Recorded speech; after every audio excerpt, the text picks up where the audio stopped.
A few years ago, I went to a continuing education event in the Twin Cities. I met a pastor there named Kevin. Pastor Kevin was telling me about his mother-in-law who had passed away. She was a kind and generous person most of the time, but she could be a little judgmental. She had no patience at all for what she saw as bad manners. When Kevin and his wife were moving his mother-in-law out of her home and into an assisted living facility, they found a strange envelope. It was plain, except for one word that she had written in ink across the front of it. It said deadbeats, and it was underlined twice. When Kevin and his wife had gotten married decades ago, it was a very traditional affair. At the reception, each guest who had RSVP'd had a place card with their name and table number on it so they would know where to sit.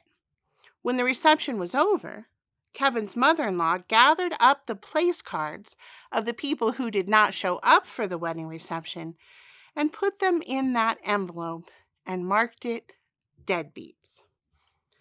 I bet she would have put those 9 lepers who did not come back and say thank you to Jesus in that envelope.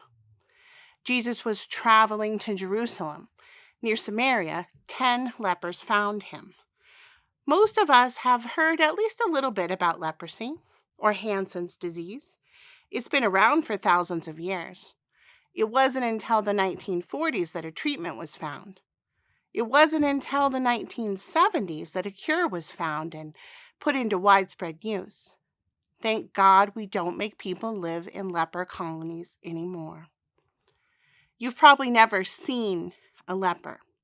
My daughter is in her 2nd year of college, and she's taking microbiology. She explained why leprosy is not much of a problem for us today. Today, 95% of people are immune to leprosy. The ones who are not immune can be treated with antibiotics. So you can cross leprosy off your list of worries for today. She also told me that leprosy, or Hansen's disease, can be passed from armadillos to humans and vice versa. We live in rural Wisconsin, so I imagine that's not going to be a big problem for us. Leprosy, though, was different during the time Jesus walked the earth. The disease they had was probably not Hansen's disease. What we do know is that it was a dreadful skin condition that had no cure. The lepers of Jesus' day were the living dead. This is because they were separated from their families and everything else that they loved. No one would touch them or come near them. They weren't just sick, they were cast out. They were ritually unclean, so they couldn't even go to worship. They rang little bells to warn others that they were coming so that people knew to get away. For some reason, I found that little detail to be especially sad. How demeaning to be reduced to wearing a bell, like the ones that we put on our cats' collars. Not surprisingly, the lepers called out to Jesus to have mercy on them. Jesus responded by telling them to go and show themselves to the priests.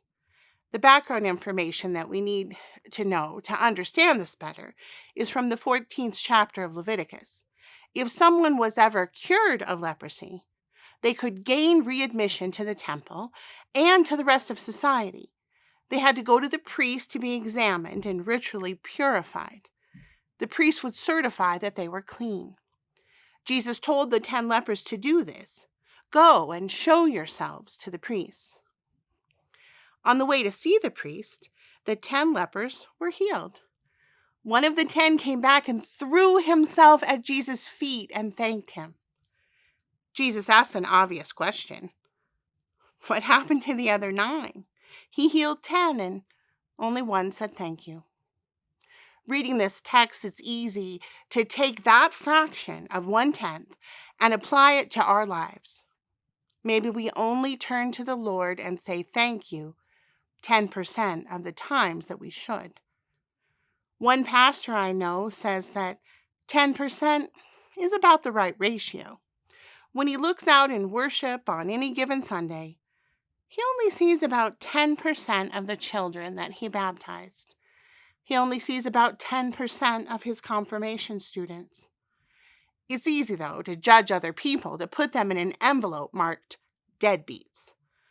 But if we look into our own hearts, we know we're not as thankful as we should be. I know that Jesus said, "Judge not, lest you not be judged." And yet I sometimes find myself judging others when they don't act the way that I think they should act. We have no idea what's going on in another person's life, and yet we feel like it's okay to condemn them. Did you ever wonder why all the lepers didn't go back and say thank you? Before we judge those other 9 as deadbeats, let's remember something.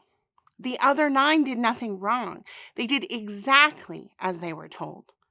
All of them were healed. They were told to go and show themselves to the priest, and that's what they were doing. Then they went home to rejoin their families and their community. The one who turns back is different. He paused and took the time to really appreciate the blessing that he received.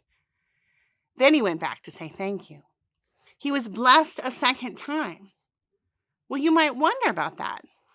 Blessed a second time. Wasn't he just made well like the others? Yes. But Jesus tells him, your faith has made you well. And he doesn't mean well like your skin is all better. The Greek word in this case is sozo, and it means saved or whole. This man is now right in his body and in his spirit. He's doubly blessed. He gets the blessing of healing just like the other 9.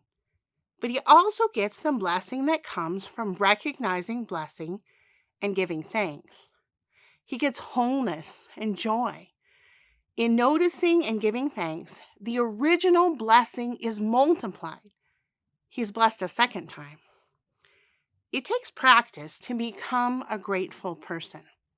One way that I have found helpful is to keep a journal and just write down the things that you are thankful for every day. Another way is to practice saying thank you to someone every day. A third way is to help others see the blessings that are all around us. During the beginning of the pandemic, when we all had to stay inside our houses, my husband decided to take up bird watching. We have a big picture window in our living room. He hung all different types of bird feeders in the yard where we could see them. I was not on board for bird watching. It just didn't seem very exciting to me. It was sad to be stuck at home, and some birds eating some seeds seemed like a small consolation to me. But I was wrong. I had no idea there were so many beautiful birds that would come to our yard. We live near a creek and a lot of trees. We had the birds that I expected, like cardinals and blue jays, but we had so many other birds that I had never seen before. My teenage daughters would yell, "Come and look, Mom, there's a golden finch," or "Wow, it's an indigo bunting." Their excitement made me see how blessed we were to see these multicolored wonders of nature. Pointing out God's blessings to others multiplies the blessing. I bet that 10th leper told every person he saw that Jesus had healed him. I bet he couldn't stop talking about it. He was a source of joy and faith for people around him. Giving thanks happens when you praise God in the sanctuary, when you say grace in your dining room, and even when you are in a parking lot with strangers. Not long ago, I was rushing around doing my Saturday errands. I pulled into a grocery store parking lot. When I got out of my car, there were several people just standing there, leaning on their cars. I was about to just keep going when an older woman said to me, "Look at the sky." And I stopped and I looked at the sky, and it was the brightest, closest looking rainbow I have ever seen. It was right over our heads. We all just stood there feeling amazed and blessed and grateful. It felt almost holy, sharing that moment with strangers. I'm so glad that woman didn't keep quiet. I'm so glad she told me to look up so that I didn't miss the blessing of seeing a rainbow that day. Gratitude is a noble emotion. Gratitude draws us out of ourselves and into something larger and brighter and grander than we could imagine. It joins us to the font of blessing itself. It frees us from fear, releases us from anxiety, and emboldens us to do more and dare more than we've ever imagined. Gratitude helped that 10th leper be brave and joyful enough to go back and thank Jesus. He was a Samaritan, and the Jews and the Samaritans normally had nothing to do with each other. Gratitude helped him to bridge that gap. That's what the 9 missed. It's not that they were deadbeats. It's not that they did anything wrong. It's that they didn't voice their blessing. They received physical healing, but they missed out on being made whole.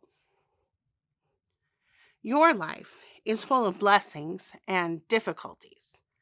Which one will you focus on? Which one will you shout about? Will you take the time to notice the parts of your life that have been healed? Will you turn back to say thank you in a big way? Are you willing to throw yourself at Jesus' feet and be grateful for all that you've been given?